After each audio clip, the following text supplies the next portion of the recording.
नमो नमः. आपण पाहत आहोत MA फर्स्ट इयरच्या सेकंड सेमचा भारतीय दर्शन हा पेपर.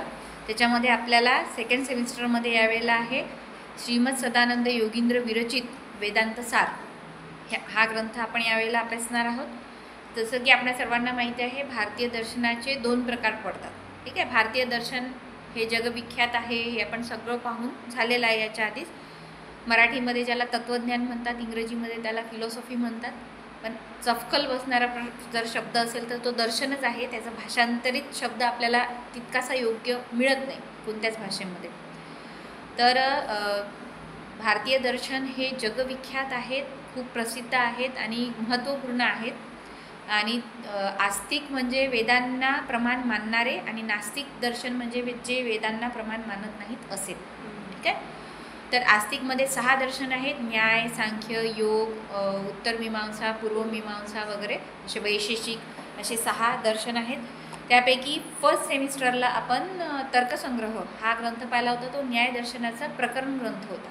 ठीक आहे, यावेळेला जे आपण वेदांत सार हे पुस्तक पाहणार आहोत, ते वेदांत सार हे जे आहे पुस्तक ते वेदांत दर्शन 6 दर्शनांपैकी ज्याला उत्तर मीमांसा म्हटलं जातं, ज्याचं दुसरं नाव वेदांत आहे, त्या दर्शनावर आधारित असलेलं जे ग्रंथ आहे ते आहे वेदांत सार.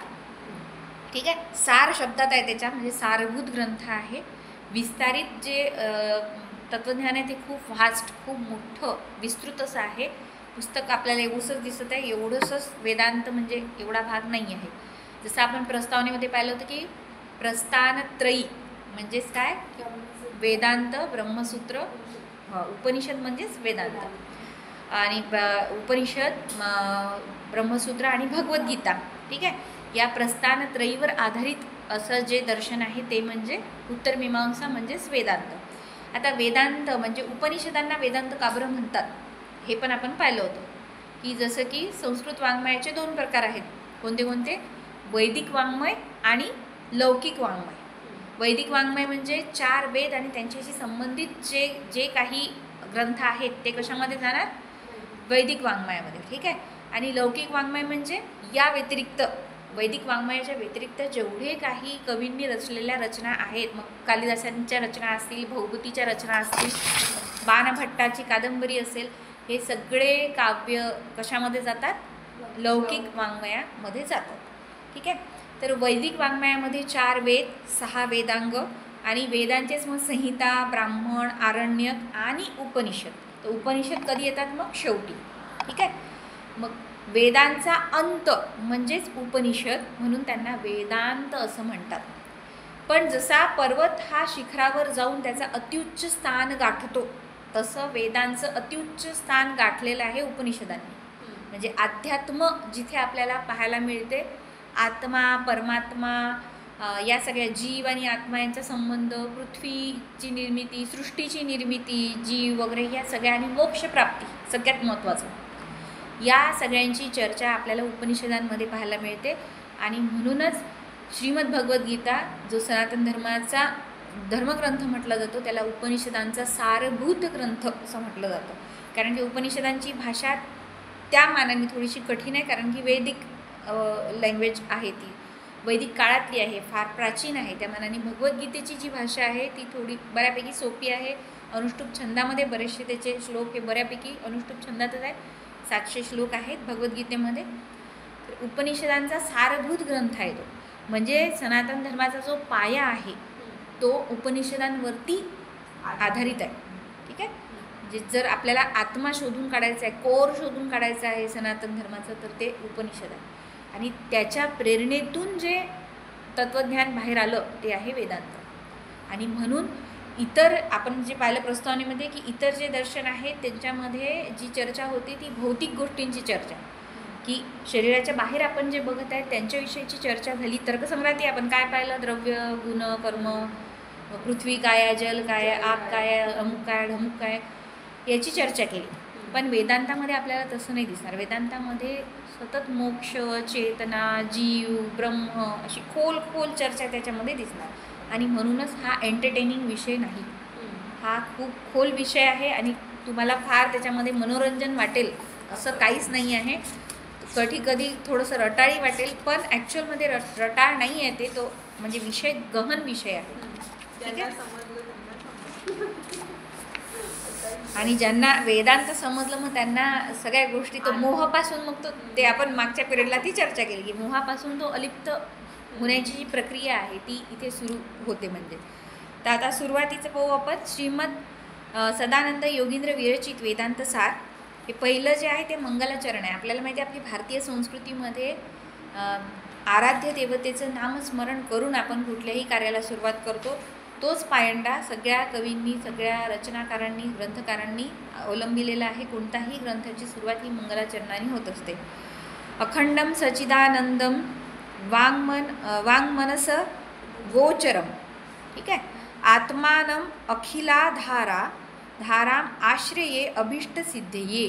आता पहा खाली अन्वय दिलेला आहे. अन्वय म्हणजे काय की जेव्हा श्लोकांची रचना होते तेव्हा श्लोकांच्या छंदामध्ये त्या शब्द बसावेत म्हणून त्यांना मागे पुढे अशी त्यांची रचना केलेली असते, संधी झालेली असते.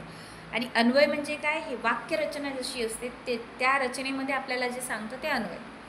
अखंडम सच्चिदानंदम. पहा इथे वरती सच्चिदानंद वाङ्मय असं सगळं एकत्र झालेलं होतं, ते त्यांनी खाली वेगळं करून दाखवलं. सच्चिदानंदम अवाङ्मनस्गोचरम अखिलाधारम आत्मानम अभीष्टसिद्धये आश्रये.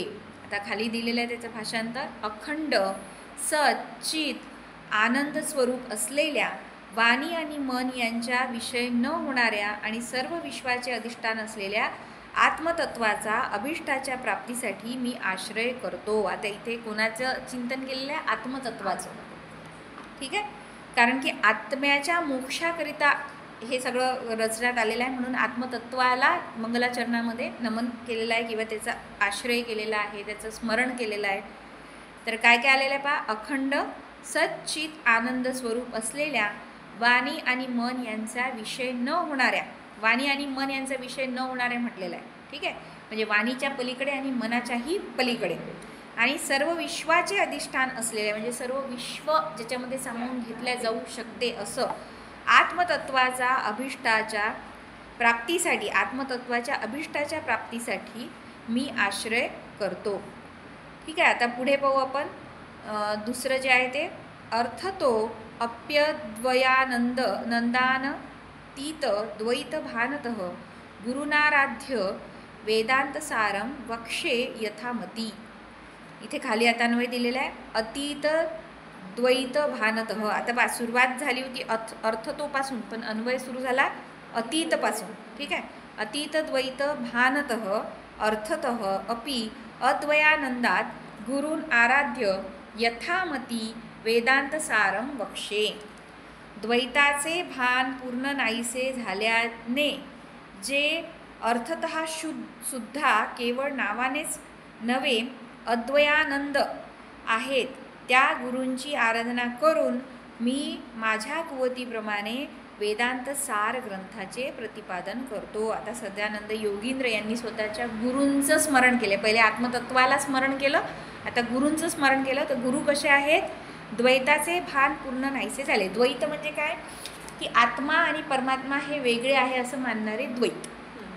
आणि अद्वैत कोण की जे आत्मा आणि परमात्मा हे एक आहे असं मानणारे.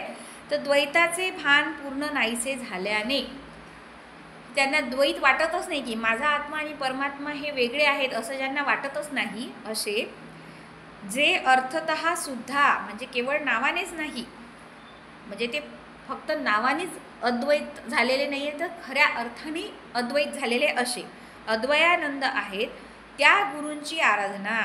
कसे गुरु आहेत की जे फक्त नावाने नाही तर म्हणजे पूर्णपणे अद्वैत होऊन गेलेले आहेत असे. आणि अद्वयानंद म्हटलेले आहे. अद्वय होऊन त्याच्या आनंदामध्ये आहेत ते अद्वयानंद आहेत त्या गुरूंची आराधना करून मी माझ्या कुवतीप्रमाणे माझ्या क्षमतेप्रमाणे वेदांत सार ग्रंथाचे प्रतिपादन करतो. ठीक आहे. एवढा मोठा ग्रंथ लिहिणारा रचनाकार सुद्धा स्वतःच्या ऐपतीप्रमाणे मी करत आहे बा असं आधीच तो काय करतो डिक्लेअर करून टाकत आहे. म्हणजे त्यांच्यापेक्षा कितीतरी महान लोक होऊन गेलेले आहेत आधी. म्हणून आता पुढे त्यांनी दिलेलं आहे की कोणत्याही शुभ कार्याला सुरुवात करताना आरंभिलेले कार्य सुरळीत पार पाडावे या उद्देशाने देवाला गुरूंना नमस्कार करण्याची पद्धत आहे. ग्रंथ रचनेला प्रारंभ करतानाही ईश्वर वंदन व गुरुवंदनाचे श्लोक लिहिलेले दिसतात. अशा श्लोकांना मंगल श्लोक असे म्हणतात. ग्रंथादौ मंगलम कार्यम सर्व विघ्नोपशांतये. ग्रंथम निर्विघ्न परिसमाप्त व्हावा म्हणून मंगल करावे असा शिष्टाचार आहे. येथे सदानंद योगींद्रांनी 2 मंगल श्लोक केलेले आहेत. पहिल्या श्लोकात आत्मतत्वाचे अनुसंधान केले आहे, तर दुसऱ्या श्लोकात गुरूंना वंदन केले आहे. प्रायः विघ्नहर्ता गणेश किंवा विद्येचे अधिष्ठात्री देवता सरस्वती यांना ग्रंथाचे आरंभी वंदन केले जाते, परंतु एष उ हेव सर्वे देवाहा या श्रुतीने आत्म्याच्या ठिकाणी सर्व देवतांचा निवास आहे असे सांगितले आहे. हे बृहदारण्यकामध्ये आलेलं आहे. हे जे आले ती ओळ, एष उ हेव सर्वे देवाहा सांगितलेले आहे. त्यामुळे आत्म्याची स्तुती केल्याने सर्व देवतांची स्तुती केली जाते. अशा श्रद्धेने ग्रंथकाराने येथे आत्मतत्वाचे निरूपण केले आहे. म्हणजे जर आपल्याला सर्व देवतांचे स्मरण करायचे असेल तर आत्मतत्वाचे स्मरण करा. ठीक आहे. आत्मा या वेदांत शास्त्राचा मुख्य प्रतिपाद्य विषय आहे. त्याचे वर्णन करणारे 4 शब्द पहिल्या श्लोकात येतात. एखाद्या पदार्थाचा खास विशेष असा गुण सांगणे, त्या पदार्थाचे इतरांपासून वेगळेपण दाखवून देणारे वर्णन करणे, ह्याला त्या पदार्थाचे लक्षण सांगणे असे म्हणतात. असाधारण धर्मलक्षणम, अंडरलाईन करा या गोष्टीला. एखाद्या पदार्थाचा खास विशेष असा गुण सांगणे, त्या पदार्थाचे इतरांपासून वेगळेपण दाखवून देणे. त्या एका गोष्टीचं आपल्याला आता समजा पेन आहे, याचं मला वर्णन करायचं आहे, तर त्याचा मी खास काय आहे त्याच्याबद्दल हे सांगेल आणि तो इतरांपासून वेगळा कसा आहे. मग पेन्सिलने लिहिलेलं खोडता येते, पण पेनाने लिहिलेलं खोडता येत नाही. हे काय आहे? मग त्याचा वेगळेपणा. ठीक आहे. वर्णन केलेलं आहे त्या पदार्थांचे लक्षण सांगणे असे म्हणतात. असाधारण धर्मो लक्षणम सजातीय विजातीयेभ्यो व्यावर्तकम लक्षणम असे लक्षणाचे लक्षण आहे. लक्षण 2 प्रकारचे असते, स्वरूप लक्षण आणि तटस्थ लक्षण. स्वरूपम यद व्यावर्तकम स्वरूप लक्षणम, पदार्थाचे स्वरूप सांगून त्याला इतरांहून वेगळे करून दाखविते ते स्वरूप लक्षण. मग स्वरूप लक्षण काय की पदार्थाचे स्वतःचे लक्षण आहे आणि ते इतरांपासून त्याला काय करतं, मग वेगळं दाखवतं. स्वरूप लक्षण भावात्मक आणि अभावात्मक असे 2 प्रकारचे सांगता येते.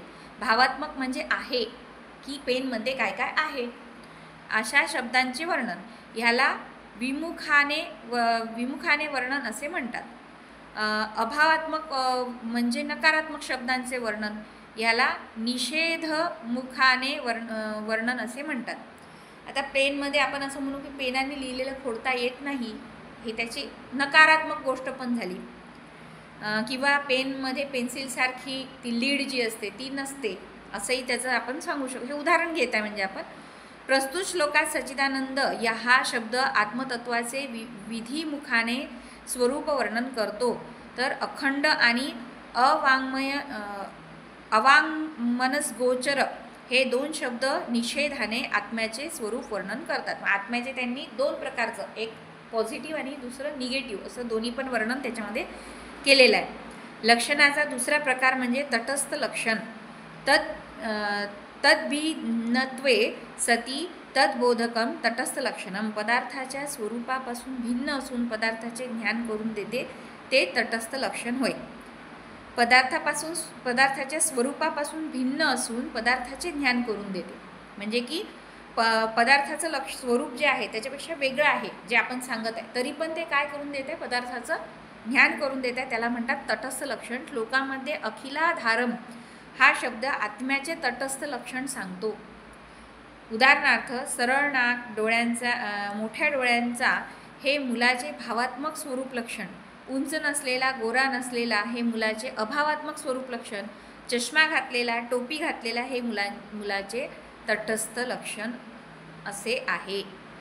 की त्यांनी काहीतरी वरतून धारण केलेलं आहे आणि मग त्याचं वर्णन करत आहे आपण, मग ते काय झालं, तटस्थ लक्षण. त्यांनी उदाहरण देताना सांगितलं, बा एखादा मुलगा उभा आहे, मग आपल्याला एखाद्याला सांगायचं आहे की तो मुलगा कोणता मुलगा आहे बा अशी ओळख करून देण्यासाठी, मग तो नाही का तो उंचा नसलेला, गोरा नसलेला, हे झालं त्याचं अभावात्मक वर्णन. ठीक आहे. तर आणि जे आहे सरळ नाकाचा, मोठ्या डोळ्यांचा, हे झालं त्याचं भावात्मक स्वरूप लक्षण. आणि मग त्याचं त्या शरीराच्या व्यतिरिक्त त्यांनी जे वरतून धारण केलेले, टोपी घातली आहे, चष्मा घातला आहे, हे झालं मग त्याचं तटस्थ लक्षण. ठीक आहे. आता हे बऱ्याच गोष्टी इथे एक एक शब्दाला एक्सप्लेन केलेलं आहे, हे तुम्ही वाचून घ्याल. पेपरमध्ये सहसा म्हणजे याच्यावर प्रश्न नाही येत की म्हणजे डायरेक्ट मंगलाचरणावरती.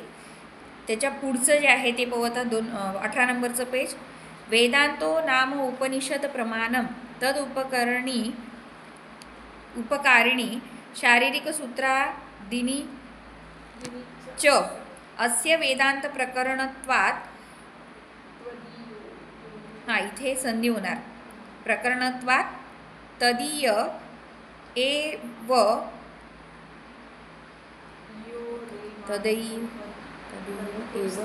अनुबंधैः तद्वत्ता सिद्धेः न. हे सिद्धेर न जे आलेलं आहे ना, तिथे येणार विसर्ग, ही संधी आहे. म्हणजे ते पृथगालोचनीयः. आता पहा इथे काय म्हटलेलं आहे, वेदांत म्हणजे प्रमारूप ब्रह्मविद्येची प्रमाणरूप उपनिषदे आणि त्याला ते समजण्यासाठी सहाय्य करणारे ब्रह्मसूत्र इत्यादी ग्रंथ होत. वेदांत सार हा ग्रंथ वेदांत शास्त्राचे प्रकरण असल्यामुळे त्याचे वेदांत शास्त्राचे जे अनुबंध आहेत तेच याचे वेदांत सार या ग्रंथाचे आहेत, म्हणून ते वेगळे सांगण्याची आवश्यकता नाही. आता अनुबंध चतुष्टय हा प्रश्न मी म्हटला होता तुम्हाला येणार म्हणून, ठीक आहे. तर त्याचे इथून निरूपण सुरू होते. आता बघा त्यांनी सुरुवात करताना पुन्हा सुरुवातीची जी प्रस्तावनेसारखी माहिती दिलेली आहे की वेदांत म्हणजे याच्यात नेमकं आहे काय, कशावर आधारित आहे, विषय काय आहे. पहिले म्हटलं आहे की वेदांत म्हणजे प्रमारूप ब्रह्मविद्येची प्रमाणरूप उपनिषदे आणि त्याला ते समजण्यासाठी सहाय्य करणारे ब्रह्मसूत्र इत्यादी ग्रंथ. आपण सुरुवातीला पाहिलं तर प्रस्थानीमध्ये की प्रस्थानत्रयीमध्ये उपनिषद, ब्रह्मसूत्र आणि भगवद्गीता या तीनचा समावेश होतो. त्याच्यावरती आधारित जे दर्शन आहे ते वेदांत, ठीक आहे. म्हणून त्यांनी ते सांगितले की वेदांत म्हणजे काय, तर प्रमाणरूप उपनिषदे त्याला आणि त्याला ते समजण्यासाठी सहाय्य करणारे ब्रह्मसूत्र, ब्रह्मसूत्राचे रचनाकार बादरायण, ठीक आहे, इत्यादी ग्रंथ होत. वेदांत सार हा ग्रंथ आपण आधी पाहिलं होतं की वेदांत शास्त्राचा प्रकरण ग्रंथ आहे. जसा की तर्कसंग्रह हा न्यायाचा प्रकरण ग्रंथ होता, तसा वेदांत सार हा वेदांतचा प्रकरण ग्रंथ आहे. त्याचे जे मग वेदांत शास्त्राचे जे अनुबंध आहेत म्हणजे अनुबंध चतुष्टय म्हणजे काय ते पाहू आता पुढे आपण. तर वेदांत शास्त्र म्हणजे वेदांत दर्शनाचे जे अनुबंध असतील तेच वेदांत सार या ग्रंथाचे सुद्धा म्हणजे या ग्रंथाचे सुद्धा असतील, म्हणून वेगळे सांगण्याची आवश्यकता नाही. दुसऱ्या श्लोकात वेदांत सार प्रतिपादन करतो असे म्हटले आहे. त्यातील वेदांत शब्दाचा अर्थ स्पष्ट करतात. वेदांत म्हणजे काय, वेदानाम अंतः वेदांतः. संहिता, ब्राह्मण, आरण्यक आणि उपनिषद जे आपण त्या पिरियडला आतासुद्धा सुरुवातीला पाहिलं की संहिता, ब्राह्मण, आरण्यक असा क्रम आहे वेदांचा आणि शेवटी काय मग उपनिषद. असे वेदांचे 4 भाग आहेत. यातील शेवटचा जो भाग त्याला मुख्यतः वेदांत असे म्हणतात. उपनिषद प्रमाणम. प्रमाण म्हणजे प्रमेचे साधन. प्रमाण म्हणजे काय, आता साध्या शब्दात सांगायचं झालं की मला असं म्हणायचं आहे की हा पेन काळा आहे, तर त्याचं प्रमाण देण्यासाठी मला काय सिद्ध करावं लागेल. सिद्ध करण्यासाठी मला तो चालवून दाखवावं लागेल. तर हे असं जी प्रक्रिया चालते की मी पहिले माझं सेंटेन्स सांगते, मग त्याचं प्रमाण देण्यासाठी ते सिद्ध करण्यासाठी काहीतरी कृती करते, तर त्याला म्हणायचं प्रमाण. मग ते प्रमाण शोधायचे उपनिषदांमध्ये की त्यातले जे मंत्र आहेत ते प्रमाण म्हणून दाखवले जातात. प्रमाण म्हणजे प्रमेचे साधन.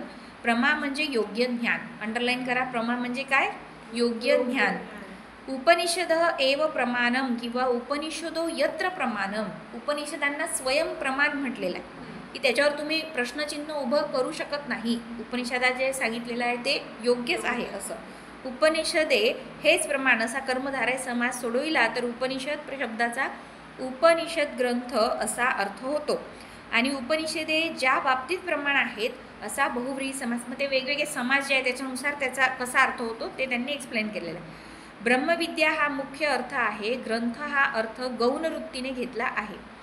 उपनिषद याच्या खाली अंडरलाईन करा, ब्रह्मविद्या हा मुख्य अर्थ आहे. उपनिषद शब्द उप अधिक नृ अधिक शद्रलू सद धातूपासून क्विप प्रत्यय लावून सिद्ध होतो. याला अंडरलाईन करा. उपनिषद कसा तयार झाला, उप अधिक नि उपसर्ग आहे. हा 22 उपसर्ग आहे, त्यापैकी उप आणि नि हे 2 उपसर्ग लागले. शदरलू हा धातू, सदरलू हा धातू आहे. या धातूला क्विप प्रत्यय लागला. वेगवेगळे प्रत्यय आहेत त्याच्यापैकी क्विप प्रत्यय लागला आणि उपनिषद हा शब्द तयार झाला.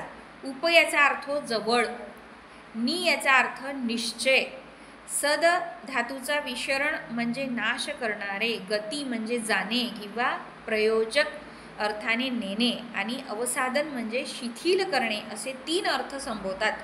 ज्यावरून उपनिषद शब्दाचा ब्रह्मविद्या हा अर्थ 3 प्रकारांनी स्पष्ट केला जातो. पहिला अर्थ आहे जन्म मरण रूप संसार चक्राचे बीज अशा अज्ञानाचा नाश करणारी उन्मूलयती अशी विद्या.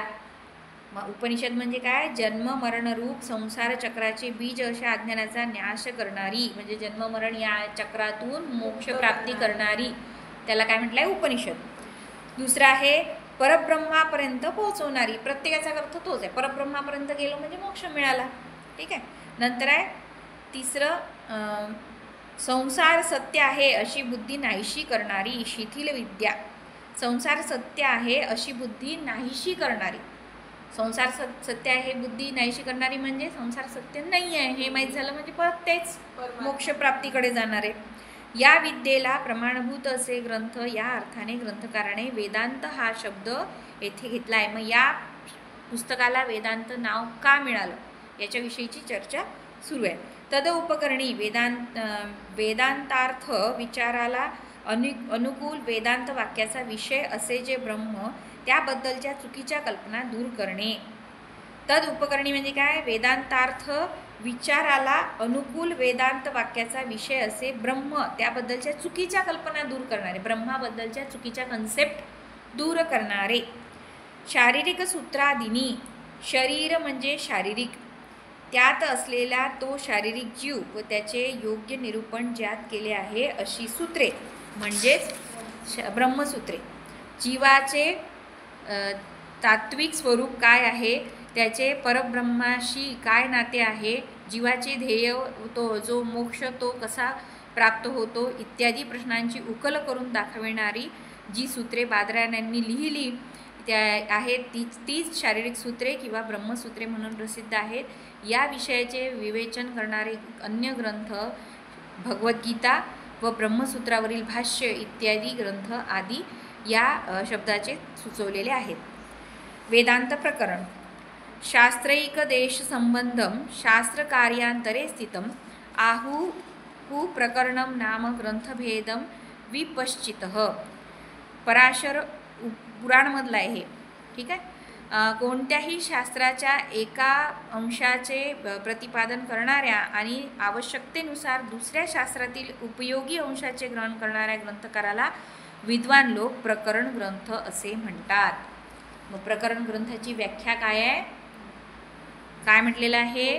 कोणत्याही शास्त्राच्या एका अंशाचे प्रतिपादन केलं. तर समजा मला प्रकरण ग्रंथ लिहायचा आहे, मग त्याची अट काय आहे प्रकरण ग्रंथ लिहिण्याची? कोणत्याही शास्त्राचे शास्त्र पकडावं लागेल कोणतं पण. ठीक आहे. शास्त्र म्हटलं म्हणजे ते विस्तृत येणार, कोणतं पण शास्त्र घ्या, त्या शास्त्राचा एक अंश प्रतिपादन करायचा आहे आपल्याला, एकच कोणता तरी पॉईंट आपल्याला प्रतिपादन करायचं आहे. आणि आवश्यकतेनुसार दुसऱ्या शास्त्रातील उपयोगी अंशाचे ग्रहण करणाऱ्या ग्रंथकाराला, म्हणजे त्यांनी एकच शास्त्राचा अभ्यास केला आहे का? नाही, त्याने अनेक शास्त्राचा अभ्यास केलेला आहे. आणि मग तो कसं करतो आहे की समजा आत्मा ही कन्सेप्ट वेदांतमध्ये आली, तीच कन्सेप्ट मग न्यायामध्ये कशी मांडली आहे, तीच कन्सेप्ट मग सांख्यामध्ये कशी मांडलेली याचा सगळ्यांचा अभ्यास त्यांनी केला. किंवा मग तीच कन्सेप्ट उपनिषदामधल्या उपनिषदामध्ये कोणत्या श्लोकामध्ये आलेला आहे, मग त्याचं रेफरन्स देऊन मग त्यांनी ती अजून एक्सप्लेन केलं. किंवा पुराणांमध्ये आलं आहे का, आणखी कुठल्या शास्त्रामध्ये आलेलं आहे का, असा त्यांनी तुलनात्मक अभ्यास केला. ठीक आहे. त्याला काय म्हणायचं? मग प्रकरण ग्रंथ लिहिले गेले. ठीक आहे. प्रकरण ग्रंथ असे म्हणतात. प्रत्येक दर्शनाचे मूळ ग्रंथ, सूत्रग्रंथ, नंतर भाष्यग्रंथ, नंतर प्रकरण ग्रंथ लिहिले गेले. म्हणजे किती मोठा प्रवास आहे पाहतो. पहिले काय झालं, प्रत्येक दर्शनाचे मूळ ग्रंथापर्यंत आपण पोहोचलोच नाही अजून. आपण कुठे आहे सध्या? प्रकरण ग्रंथापर्यंत आहे. त्याच्यावरती काय आहे मग? भाष्यग्रंथ, त्याच्यावरती आहे सूत्रग्रंथ, त्याच्यावरती आहे मग मूळ ग्रंथ. ठीक आहे. तर मूळ ग्रंथ, सूत्रग्रंथ, नंतर भाष्यग्रंथ, नंतर प्रकरण ग्रंथ लिहिले गेले. दर्शनाचे सिद्धांत मूळ ग्रंथात सूत्रग्रंथात सांगितलेले असतात. त्या सिद्धांताचे विवेचन भाष्य, टीका या ग्रंथातून केलेले असते.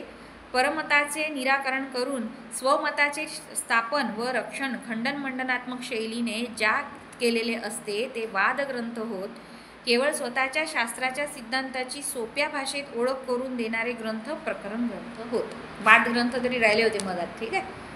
तर प्रकरण ग्रंथ त्यातल्या त्यात सगळ्यात सोपे असतात म्हणजे, ठीक आहे. कारण आपण तर्कसंग्रहाची सुरुवातीला पाहिलं होतं बालानाम सुखबोधाय क्रियते तर्कसंग्रह म्हटलेला की बालानाम म्हणजे लहान मुलांना सुख मिळावं, त्यांना सुखप्रद बोध व्हावा याकरता तर्कसंग्रहाची म्हणजे बालकांची सुद्धा बुद्धिमत्ता किती चाणाक्ष असली पाहिजे त्या काळामध्ये की त्यांना तर्कसंग्रह सारखा कठीण ग्रंथ समजत होता गुरुकुलामध्ये असताना, है ना. तर इथे म्हटलेलं आहे की सिद्धांताचे विवेचन भाष्य टीका या ग्रंथातून केलेले असते. हरवलो का आपण? हां, त्या सिद्धांताचे विवेचन भाष्य टीका या ग्रंथातून केलेले असते. परमताचे निराकरण करून स्वमताचे स्थापन व रक्षण खंडन मंडनात्मक शैलीने ज्यात केलेले असते ते वादग्रंथ. केवळ स्वमत, आता प्रकरण ग्रंथाबद्दल काय याच्या कॅलेंडर लिंक आहे. केवळ स्वमताच्या शास्त्राच्या सिद्धांताची सोप्या भाषेत ओळख करून देणारे ग्रंथ प्रकरण ग्रंथ होत. प्रकरण ग्रंथ मार्गदर्शिकेप्रमाणे जिज्ञासूंना शास्त्राची थोडक्यात माहिती करून देतात. वेदांत शास्त्राचे मूळ ग्रंथ म्हणजे उपनिषदे, भगवद्गीता व ब्रह्मसूत्र. हे पाठ झालं पाहिजे आता, ठीक आहे. याला काय म्हणतात? प्रस्थानत्रयी होय. या ग्रंथाचा अर्थ स्पष्ट करून सांगणारे शंकराचार्यादिकांनी लिहिलेले ते भाष्य ग्रंथ. त्यात वेदांत शास्त्राच्या सिद्धांतांचे सांगोपांग विवेचन आहे आणि इतर सांख्यादी दर्शनांच्या मतांचे खंडनही आहे. या प्रचंड शास्त्राच्या अभ्यासाला सुरुवात करताना त्या शास्त्राच्या सिद्धांताची ओळख करून देणारे प्रकरण ग्रंथ लिहिले गेले. वेदांत सार हा वेदांत शास्त्राचा प्रकरण ग्रंथ आहे. वेदांत सार ग्रंथस्य स्वरूपम महत्वम च. ठीक आहे, हे आता आपण पाहू पुढच्या वेळेला. नमो नमः. पुनर्मिलामः.